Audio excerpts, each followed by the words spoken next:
शादी कैसे होना चाहिए ये पूरी बाइबल पढ़ जाओ। शादी सिर्फ इतना लिखा है कि अपनी जिंदगी अगर पाकीज़ा गुजारना चाहते हो तो शादी कर लो, बस इतना लिखा है।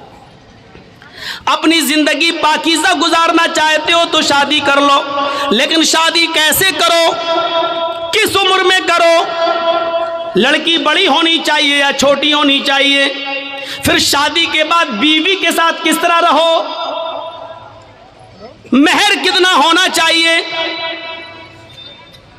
ये तमाम चीजें बाइबल बताने से खामोश है। वेद आप पढ़े तो वेदों में भी लिखा है कि रामचंद्र जी ने भी शादी की थी, लिहाजा तुम विवाह करके अपने आप को सुरक्षित कर लो। लेकिन शादी कैसे होना चाहिए ये आपको न वेदों में मिलेगा, न रामायण में, न गीता के अंदर। कहीं पर भी आप चले जाइए पूरा न मंजर आपको नहीं मिल सकता, क्योंकि कोई धर्म कंप्लीट नहीं है। इस्लाम से पूछिए, मोहम्मद रसूलुल्लाह से सवाल कीजिए कि शादी कैसे करना चाहिए, तो अल्लाह के नबी सल्लल्लाहु अलैहि वसल्लम की शरीयत जवाब देगी। जैसे मोहम्मद रसूलुल्लाह ने 25 साल की उम्र में अपनी से 15 साल बड़ी हजरत खदीजा को अपने निकाह में लाए, ये नहीं देगा कि हमसे उम्र में बड़ी है और इसका पहला शौहर तलाक दे चुका है या इंतकाल कर चुका है, ये बेवा है, किसी की शौहर मर गया, ये उसके बाद की हुए बची हुई बीवी है और खदीजा के 2 बच्चे भी हैं, हम शादी कर लेंगे तो उसको भी संभालना पड़ेगा। ये सब नहीं सोचा, बल्कि आपने निकाह कर लिया। खदीजा ने पैगाम भेजा था, अल्लाह के नबी सल्लल्लाहु अलैहि वसल्लम ने अपने चचा अबू तालिब से मशवरा करने के बाद एक्सेप्ट कर लिया। शरीयत जवाब देगी कि बड़ी उम्र की औरतों से निकाह करना कोई बुरा नहीं है। फिर शरीयत ये भी कहती है, मोहम्मद रसूलुल्लाह जवाब देंगे कि मैंने आयशा से भी निकाह किया जो हमसे उम्र में बहुत छोटी हैं, लिहाजा अगर कोई छोटी उम्र से शादी करना चाहे तो छोटी उम्र की लड़की से भी निकाह किया जा सकता है, इसमें कोई बुराई नहीं है। लेकिन रहना वैसे, अगर तुम्हारी बीवी उम्र में बड़ी है तो वैसे रहो जैसे मैं खदीजा के साथ रहा, अगर तुम्हारी बीवी उम्र में छोटी है तो वैसे रहो जैसे मैं आयशा के साथ रहा। गौर कीजिए, आपको एक एक चीज का सबूत मिलता चला जाएगा, कोई चीज बाकी नहीं है। यहां तक कि सोने के आदाब तक मिले लिखे, मियां और बीवी को किस तरह अपनी जिंदगी गुजारना चाहिए वो तक मिलेगा। यहां तक कि मियां और बीवी के जिस्मानी और शारीरिक संबंध कैसे होना चाहिए, जनाब मोहम्मद रसूलुल्लाह ने उसको भी बाकी नहीं छोड़ा और वो भी बता दिया, क्योंकि इस्लाम एक कंप्लीट मजहब है। जैसे माँ और बाप अपने बच्चे को उंगली पकड़ के चलना सिखाते हैं, माँ के पेट से बच्चा पेशाब और पैखाना करने को, साफ करने का तरीका सीख के नहीं आता, वो अपने माँ और बाप से सीखता है। उसी तरीके से मोहम्मद रसूलुल्लाह ने भी हमें उंगली पकड़ के चलना सिखाया है, सब कुछ बता दिया है कि तुम्हें ऐसा करना है, ऐसा करना है, ऐसा करना है, ऐसा करना है। ये कंप्लीट मजहब है, कंप्लीट मजहब है इस्लाम। आपके सामने है, सुने होंगे, एक औरत अल्लाह के नबी के पास आई और कहने लगी कि अल्लाह के रसूल, मैं आपसे शादी करना चाहती हूँ, इन्नी अहब्बु लक, मैं अपने आप को आपको हिबा कर रही हूँ। तो अल्लाह के नबी सल्लल्लाहु अलैहि वसल्लम ने क्या फरमाया, अब मुझे ज़रूरत नहीं है। वहाँ एक सहाबी बैठे हुए थे, फ़ौरन कहने लगे अल्लाह के रसूल अगर आपको ज़रूरत नहीं है तो मेरे साथ करवा दीजिए इसकी शादी। कोई बुरी बात नहीं कही उन्होंने, मेरे साथ करवा दीजिए। अल्लाह के नबी ने कहा तुम करोगे? कहा हाँ, मुझे ज़रूरत है बीवी की। उस औरत से पूछा कि तुम इसके साथ करोगी? उसने कहा आपके लिए आई थी, अगर आप नहीं कर सकते तो इसके साथ कर दीजिए, मुझे तो घर बसाना है। तो अल्लाह के रसूल ने उस आदमी से, उस सहाबी से पूछा क्या दोगे इसको महर में? ये नहीं पूछा लड़की से तेरा बाप है, तेरा भाई है, क्या देगा इस सहाबी को, ये नहीं पूछा, बल्कि क्या पूछा उस सहाबी से, क्या दोगे इसको महर में? कहता महर में क्या दोगे? कुछ नहीं है मेरे पास। बुखारी की हदीस के अल्फाज है मा इंदी शैउन, मेरे पास कुछ नहीं है, कुछ नहीं है और शादी का सपना। आय हाय हाय, इस्लाम देखिए, इस्लाम कुछ नहीं है और शादी का सपना, कुछ नहीं है और शादी करना चाहता है। अल्लाह के नबी ने फरमाया ना ना ना, ऐसा मत कहो, कुछ नहीं है, घर जाओ, शायद कुछ सामान मिल जाए, लेकर आओ, वही इसको मेहर दे देंगे। हाँ हाँ ठीक है, मैं जा रहा हूँ। घर गया, अपनी माँ से, बाप से, भाई से, बहन से, सबसे पूछ डाला, कुछ है? पता चला कुछ नहीं है। आया, अल्लाह के रसूल घर में कोई चीज़ नहीं मिली। आपने कहा देखो तुम शादी करने जा रहे हो, बीवी को कुछ तो मेहर देना पड़ेगा ना। पता चला मेहर नकद होना चाहिए, कुछ तो मिलेगा। कहने लगे कुछ नहीं मिला। अल्लाह के नबी ने कहा दोबारा जाओ। कहा जब कुछ है ही नहीं तो फिर दोबारा जाके क्या 50 बार भी जाऊंगा तो कुछ नहीं मिलेगा। कहा दोबारा जाओ, इल्तमिस खातमम मिनल हदीद, लोहे की अंगूठी मिल जाए तो वही ले आओ, सोने की नहीं, चांदी की नहीं, लोहे की अंगूठी जो आज 5-5, 6-6, 10-10 रुपए में हमें सड़कों पर मिल जाएगी। अगर लोहे की अंगूठी ही मिल जाए तो वही ले आओ, वही दे दो अपनी बीवी को, होने वाली बीवी को। वो कहता लोहे की अंगूठी, चलो जाता हूँ, पूछता हूँ, मामूली चीजें होगी, घर में रखी होगी। वो दोबारा घर गया। वो सहाबी थोड़ी देर के बाद घर से वापस आते और कहते मा वजद तो खातमम मिनल हदीद, अय अल्लाह के रसूल घर में बहुत कुछ ढूंढा, बहुत तलाश किया, लेकिन मुझे लोहे की अंगूठी भी नहीं मिली। मायूस हो गए। अल्लाह के रसूल भी बैठे कि इसके पास लोहे की अंगूठी भी नहीं है, अब ये कैसे क्या होगा। अब वो जाने लगा। अल्लाह के नबी ने कहा कहाँ जा रहे हो? क्या करूँगा बैठ के, जब निकाह ही नहीं हो सकता है, लोहे की अंगूठी भी नहीं है, कुछ नहीं है घर में, जा रहा हूँ खेती बाड़ी करूँगा, कुछ मेहनत करूँगा, मजदूरी करूँगा, माँ बूढ़ी है उसकी जिम्मेदारी है मेरे ऊपर, बाप बूढ़े हैं उनको खिलाता हूँ पिलाता हूँ, जा रहा हूँ काम धंधा करूँगा कुछ। अल्लाह के नबी ने कहा इधर आओ, बैठाया अपने पास, पूछा तुम्हारे पास कुछ नहीं है? कहा कह तो दिया नहीं है। लोहे की अंगूठी भी नहीं है? कहा नहीं है। का अच्छा सोचो, एक बार और सोचो, कुछ है? दिमाग दाओ। कहाँ? हाँ है। का क्या है? इंदी इजारुन, एक लुंगी है, तहबंद है, एक तहबंद है, लाओ लाओ लाओ लाओ, इसको दे दो, चलो वही दे दो। क्या कहता है मालूम है? वही दे दो। जब वो दे दूंगा तो मैं क्या पहनूंगा? जब सोता हूं तो वही तो पहनता हूं घर पे, जब इसको दे दूंगा तो मेरे पास क्या रहेगा? तो अल्लाह के नबी ने कहा फिर क्यों कह रहे हो कि कुछ है? कहा आपने पूछा तो मैंने कह दिया वही है, उसको मैं पहन के सोता हूं, तो फिर उसको वो भी नहीं दे सकते हो?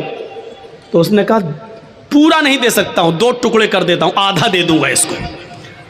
अब अल्लाह के रसूल की मुस्कुराहट निकल गई, हंसी आ गई। आधा दोगे बेचारी, आधा का क्या करेगी वो? आधा किस काम का? और जब फाड़ दोगे तो आधा तुम क्या करोगे? तुम्हारे किस काम का? किसी काम का हो या ना हो, कम से कम खेत में बिछा तो लेंगे, बैठ तो जाएंगे। बांधने के लायक नहीं रहेगा तो क्या हुआ, कम से कम जमीन पर बिछा के बैठ तो सकते हैं। पूरा नहीं दे सकता हूं मैं, दूंगा तो आधा।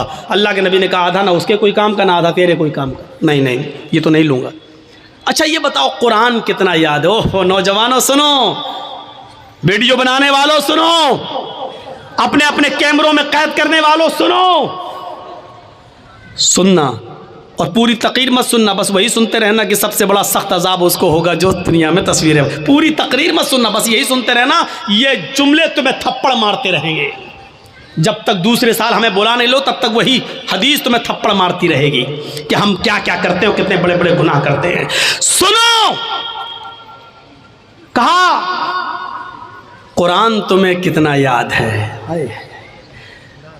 सोना नहीं, चांदी नहीं, कपड़ा नहीं, दौलत नहीं, यहां तक कि बीवी को देने के लिए लोहे की अंगूठी भी नहीं। इतना गरीब घर का सहाबी, लेकिन जब उससे पूछा कि तुम्हें कुरान कितना याद है, सर उठाता है, कहता है अल्लाह के रसूल मुझे सूरह मुल्क याद है, मुझे सूरह हश्र याद है, मुझे सूरह जुमा याद है, मुझे सूरह मुनाफिकून याद है, मुझे सूरह नबा याद है, मुझे सूरह कयामा याद है। अल्लाह के नबी ने फरमाया क्या तुम्हें इतनी सूरतें याद हैं? कहा हाँ। आपने कहा क्या तुम मुझे मुंह जबानी बगैर देखे सुना सकते हो? उसने कहा। आपने कहा इतनी सूरतें तुम्हें याद हैं? उसने कहा हाँ। कहा फिर ये क्यों कहते हो कि मेरे पास कुछ नहीं है? तुम्हें इतनी सूरतें याद हैं, क्या तुम इन सूरतों को अपनी बीवी को याद करा दोगे? इस औरत को याद करा दोगे जिसके साथ मैं तुम्हारा निकाह करना चाहता हूँ? उसने कहा हाँ मैं करा दूंगा। उस औरत से पूछा अगर तेरे शौहर के तेरे निकाह के मेहर में अगर कुरान की इन सूरतों को मैं मेहर बना दूं और इन्हीं सूरतों को तू अपना मेहर मान ले, तो क्या तू इससे निकाह कबूल कर लेगी? क्या इन कुरान की सूरतों को अपना मेहर मान लेगी? कहने लगी रोते हुए, हाय अल्लाह के नबी, जिस औरत की शादी में, जिस औरत के निकाह में कुरान की सूरतें मेहर बन जाएं, उससे ज्यादा बाबरकत निकाह किसका हो सकता है? उससे ज्यादा पाकीज़ा निकाह किसका हो सकता है? फिर अल्लाह के नबी ने उन सूरतों को ही मेहर बना दिया और उसके बाद निकाह पढ़ा दिया। उस औरत का ना कोई बाप था, ना चचा था, ना भाई था, इसलिए खुद अल्लाह के रसूल काजी की हैसियत से उसके वली बन गए, सरपरस्त बन गए और आपने उसका निकाह करके उसी दिन भेज दिया। न बारात का पता था, न उबड़ने का पता था, न हल्दी का पता था, न मेहंदी का पता था, न लड़कियां लड़के को देखने आई हैं, न लड़की वाले देखने आए, वहीं पर निकाह हुआ और सब कुछ हो गया सारा। और सुनो, ये निकाह जितनी सादगी के साथ हुआ, 1400 साल के बाद आज भी इस निकाह का चर्चा होता है, इस निकाह का तस्करा होता है, इस निकाह का जिक्र होता है। 1400 साल के बाद भी इस निकाह का जिक्र हो रहा है। तो मेरे भाइयों, मैं कहना ये चाह रहा था कि इस्लाम मुकम्मल एक मजहब है, मुकम्मल कंप्लीट एक दीन है, कंप्लीट। इस्लाम के अलावा कोई दीन कंप्लीट नहीं है। इस्लाम की खुसूसियत एक और है, क्या है? ये दीन मुअतदिल है। मुअतदिल किसको कहते हैं? आइए जरा सुन लीजिए। दीन मुअतदिल, एतदाल, जिसके अंदर मियां न रवी हो, जिसके अंदर न बहुत ज्यादती हो न बहुत कमी हो, एतदाल, ये सिर्फ इस्लाम की खुसूसियत है। क्या हुआ? कुछ हुआ है? बारिश हो रहा है तो थोड़ा देर बैठिए, जब तेज होगी तो सबसे पहले तो हम ही भागेंगे। जब तक हम बैठे हैं तब तक आप बैठे रहिए। सुनिए, अच्छा पंडाल है, वाटर प्रूफ पंडाल है, आप लोग डरिए नहीं। सहाबा किराम ने इस्लाम के लिए अपनी जानें लुटा दी, आप थोड़ी सी बारिश बर्दाश्त नहीं कर सकते हैं? बैठिए, आज आपके ईमान का इम्तिहान लेना है, आज आपके ईमान का इम्तिहान लेना है। जो योगी और मोदी का प्रस्तार है वो जाए, जो मोहम्मदुर रसूलुल्लाह का प्रस्तार है वो बैठे, जो ईमान जिसके दिल में है वो बैठे, जिसको इन सियासी लीडरों से मोहब्बत है वो जाए, जिसको ईमान से प्यार न हो वो जाए, जिसको मोहम्मदुर रसूलुल्लाह की शरीयत से प्यार है वो यहाँ बैठे, वो यहाँ सुने। मेरे भाइयों, इस्लाम ऐसे ही नहीं मिला है, ऐसे ही नहीं मिला है। सहाबा की कुर्बानियों के बाद, उनकी गर्दनें कटने के बाद, उनकी शहादतों के बाद ये इस्लाम हम तक आया है। सुमैया रजी अल्लाह ताला अन्हा ने अपनी शर्मगाह में नेज़ा दाखिल करवाया था, लेकिन अल्लाह अल्लाह कहती रही थी, उसके दोनों पैर बांध दिए गए थे, चीर दी गई जिस्म से दो टुकड़े कर दिए गए, लेकिन इस्लाम को नहीं छोड़ा। आओ, तुम सुमैया जैसी सहाबियात के ईमान पे भरोसा करते हो तो बैठो, इनकी तरह ईमान अगर तुम्हारे दिलों में मौजूद है तो बैठो और देखता हूं कि कौन है जो बारिश के चंद कतरों से डर के भागता है और कौन है जो अपने ईमान की मजबूती का सबूत पेश करता है। मेरे प्यारे साथियों, आपको बैठना होगा और जिसको जाना हो जाए, जिसके जेब में नोटों की गड्डी हो और बारिश के कतरों से उसके भीग जाने का डर हो वो जाए यहां से। मौलवी जर्जीस को ऐसे जवानों की जरूरत नहीं है, ऐसे जवानों की जरूरत नहीं है। जर्जीस का राह बड़ा मुश्किल है, जर्जीस का रास्ता बड़ा कठिन है। हमारे रास्ते पर वो चले जो कांटों पे चलना जानता हो, हमारे रास्तों पे वो चले जो आग के अंगारों पर जिसको डर हो कि हमारे पैरों में फलक पड़ जाएंगे वो जाए, और जिसको उम्मीद है कि हम आग के अंगारों पे चल जाएंगे कुरान हदीस की आवाज सुनकर, जिसको ईमान के लिए आग के अंगारों पे चलना गवारा हो वो यहाँ बैठे। अब देखता हूं कि किसके ईमान में कितनी ताकत है और किसका ईमान कितना कमजोर है। मैंने दोनों चीजें बता दी हैं आपके सामने। इस्लाम एक दीन मुअतदिल है, मियां न रवी, बराबरी, इसके अंदर ना ज्यादती है ना कमी है। सुनिए, इस्लाम की पहली बुनियाद 5 चीज़ों पर जो रखी गई है, उसकी पहली बुनियाद क्या है? कलमा तैयबा, ला इलाहा इल्लल्लाह मुहम्मदुर रसूलुल्लाह। ये कलमा पढ़ना ज़रूरी है, लेकिन किसी को ज़बरदस्ती पढ़वा कर उसको मुसलमान करना इस्लाम के अंदर हराम है। इसके बाद इस्लाम की दूसरी बुनियाद आती है नमाज। नमाज फर्ज है, बहुत जरूरी है, लेकिन अपना काम धंधा छोड़ के 24 घंटे सजदों पे सजदे ठोके रहना, यह इस्लाम ने इसको जायज करार नहीं दिया है। जुमे की नमाज फर्ज है हर मुसलमान मर्द पर, आकिल और बालिग पर, लेकिन जुमे की नमाज के लिए सुबह आ जाओ और शाम तक मस्जिद में रहकर सजदों पे सजदे करते रहो, ये नहीं सिखाया, बल्कि कहा फैज़ा क़ुज़ियतिस सलातु फंतशिरू फिल अर्ज़, जब नमाज जुमा हो जाए तो आप मस्जिद खाली कर दो और रिक्शा चलाओ, लकड़ियां इकट्ठी करो, जंगलों से ला ला कर बाजार में बेचो, मेहनत करो, मजदूरी करो, खेती करो, बाड़ी करो और अपनी बीवी और बच्चों का पेट पालो, उनके लिए मेहनत और मजदूरी करो। इस्लाम ने यह शिक्षा दी है। नमाज फर्ज है, लेकिन 24 घंटे सजदा करना इस्लाम के अंदर जायज नहीं है। ज़कात गरीबों की बहुत बड़ी हमदर्दी है। आपके पास एक लिमिट है, हिंदू धर्म में भी ज़कात है, लेकिन लिमिट नहीं है। ये इस्लाम लिमिट मुतय्यन करता है, कितना सोना होना चाहिए तब कितनी ज़कात होगी, चांदी कितनी होनी चाहिए तब उस पर ज़कात होगी। सोना और चांदी नहीं है, लेकिन पैसा है, कितना पैसा होगी उस पर ज़कात होगी। आपके पास मछलियों की तालाब है तो कितनी मछलियां होनी चाहिए जिस पर आपके पास ज़कात होगी। आपके पास बकरियां कितनी हैं कि तालाब जिस पर क्या आपके ऊपर ज़कात फर्ज है। आप खेती बाड़ी करते, कितना धान होना चाहिए कि आपके ऊपर ज़कात है, कितना गेहूं होना चाहिए कि उस पर आप ज़कात देंगे। बारिश के पानी से खेती पैदा हुई है तो उस पर कितनी ज़कात है। बारिश नहीं हुई है, आपने पैसा दे देकर पानी खरीद कर खेतों में दिया है तो उसके पानी से जो पैदावार हुई उस पर कितनी ज़कात है। इस्लाम ने एक एक चीज को कंप्लीट कर दिया और बता दिया है। मौका नहीं है कि इन सारी चीजों को आपके सामने रखा जाए, आपके सामने रखा जाए।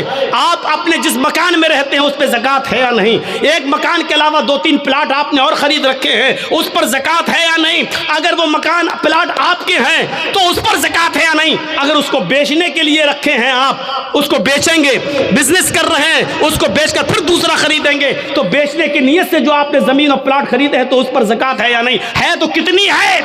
आप कपड़े का कारोबार करते हैं, उस पर ज़कात है या नहीं। जिस दुकान में बैठते हैं उस पर ज़कात है या नहीं। दुकान पे जो माल रखा है उस पर ज़कात है या नहीं। ये तमाम चीजें इस्लाम ने बता दी हैं। इसलिए कहते हैं कि इस्लाम एक मुकम्मल मजहब है जो किसी दूसरे धर्म के अंदर आपको नहीं मिलेगा। इतना लिखा गरीबों को दो, कितना दो, कुछ नहीं। करोड़ों वाला 1 रुपया दे के भी निकल जा, हो गया। लेकिन इस्लाम में अगर 1 लाख रुपया तुम्हारे पास है तो 2,500 देना पड़ेगा। 2,500 अगर 2400 दोगे और 100 रोक लिया तब भी आप गुनाहगार हैं। याद रखिएगा, 1 लाख है, 2500 आप पर ज़कात बन रही है। अगर आपने 2499 रुपए दे दिए और 1 रुपया रोक लिया तो आप गुनाहगार हैं। इस्लामी हुकूमत होगी तो आपसे जंग की जाएगी, आपसे क़िताल किया जाएगा, आपसे लड़ा जाएगा।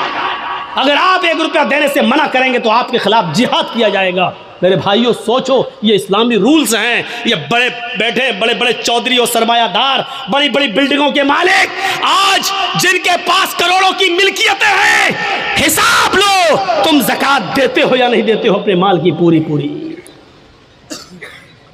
इस्लामी हुकूमत होती तो ज़बरदस्ती ले लिया जाता, नहीं है। वो कहेगा बे आज तो मौलवियों को सबसे ज़्यादा सुनना पड़ती है, आ गए सुबह सुबह मेरे पास लेने, बैठो 10 बजे उठेंगे, साहब सो रहे हैं। अल्लाह का शुक्र अदा करो कि इन मौलवियों ने तुम्हारे लिए बहुत आसानी पैदा कर दी, वरना जिम्मेदारी तुम्हारी थी मदरसों में पैसा पहुंचाने की। ये तुम्हारे घर आकर तुम्हें अज़ाब इलाही से बचा रहे हैं, तुम्हारे घर आकर। और तुम इन मौलवियों के बारे में कहते हो कि जाओ सुबह आना, जाओ 10 बजे आना, अभी हम सो रहे हैं। ये ज़मीन कहीं फट न जाए और आए अमीर आदमी, आए चौधरी, कहीं तो इस ज़मीन के अंदर धस न जाए, धस न जाए। मौलवियों की 2 साल कोरोना रहा, कभी आपने सोचा उलमा का क्या हुआ बेचारों का? जो मदरसे बंद हुए उनका बारे में सोचा कभी आप? एक मौलाना साहब मस्जिद में दुआ कर रहे हैं, वो वीडियो बड़ा वायरल हो रहा है। 26 साल तक उन्होंने किसी मस्जिद में इमामत की, 26 साल के बाद उनकी तनख्वाह कितनी हुई? 12,000। 12,000। अब वो मस्जिद में जुमा पढ़ाने के बाद, जुमा ख़त्म करने से पहले दुआ कर रहे हैं, अल्लाह जित 26 साल मैंने इस मस्जिद में जुमा पढ़ाया है, इस मस्जिद में नमाज़ पढ़ाई है, आज मेरी तनख्वाह 12,000 है। जितनी मेरी तनख्वाह है उतनी तनख्वाह, उतना ही कारोबार, उतनी ही दौलत का मालिक मस्जिद के सेक्रेटरी को बना दे, मदरसे के सेक्रेटरी को बना दे, मस्जिद के मुतवल्ली को बना दे। सब चुप। उसने कहा आमीन बोलो, आमीन बोलो। कोई आमीन ही नहीं बोल रहा। कहा क्यों, क्या हुआ?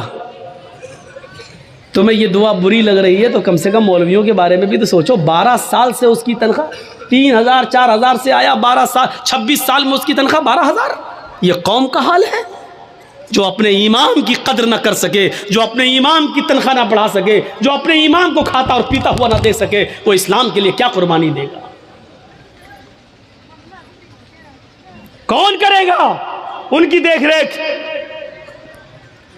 मैंने कहा ना 4 लाख मदरसे, 50 लाख उलमा,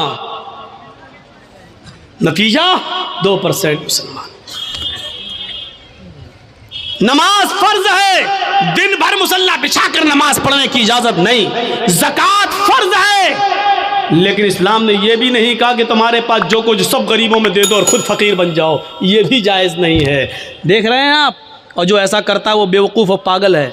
इस्लाम ने जितना बताया उतना दो, उसके बाद जो और दे सकते हो वो तुम्हारा सदका और खैरात होगा। ज़कात जितनी बनती है उतनी तो दो कम से कम, लेकिन पूरा का पूरा सब कुछ लुटा देना और अपने आप को कंगाल कर देना, इस्लाम ने ये नहीं सिखाया। आखिरी चीज है इस्लाम की हज, बहुत बड़ी नियामत है। हज फर्ज है। अगर आपके पास इस वक्त हज की इस्तिताअत हो गई है, लेकिन 2 साल के बाद आपकी बेटी की शादी है और आप हज का फार्म नहीं भर रहे हैं, तो आप गुनाहगार हैं।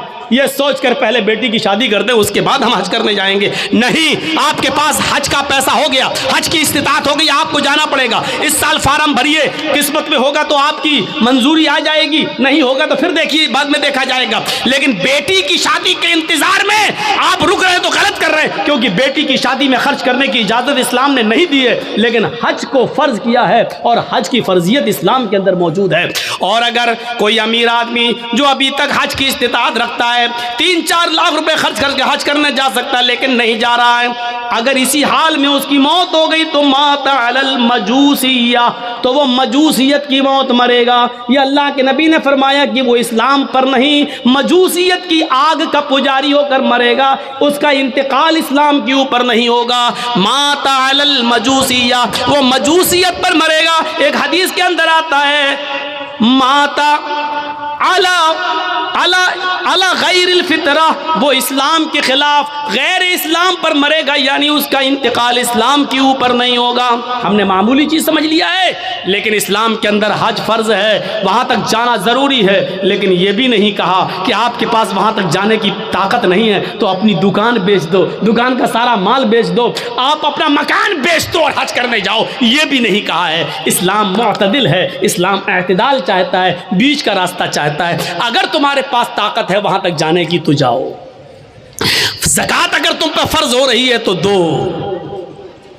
रमजान के रोजे तुम रखो, लेकिन यह भी नहीं कहा कि मुसलसल और पैर दर पैर रखते चले जाओ, हमेशा रखो कभी ना छोड़ो। यह भी नहीं कहा है। अगर ऐसा करते हो तब भी गुनाहगार हो। तो ये इस्लाम मुअतदिल है, एतदाल एतदाल उसके अंदर है, मियान रवि और बीच का रास्ता है। इस्लाम दीनुस सहल है, ये आसानी चाहता है। मैं जानता हूं कि नमाज फर्ज है, किसी भी हाल में माफ नहीं है, लेकिन मौलाना जर्जीस को कुर्सी से बांध दिया गया है। कुछ गुंडे हमसे जय श्री राम के नारे लगवा रहे हैं, मार रहे हैं। इसी वक्त अजान की आवाज आती है, अल्लाहु अकबर अल्लाहु अकबर। जर्जीस साहब, नमाज इस वक्त भी माफ नहीं। देख रहे हैं आप?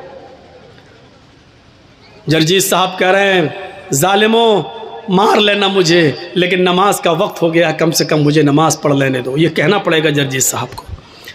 छोड़ देते हैं तो ठीक है, लेकिन हाथ पैर बंधे हैं,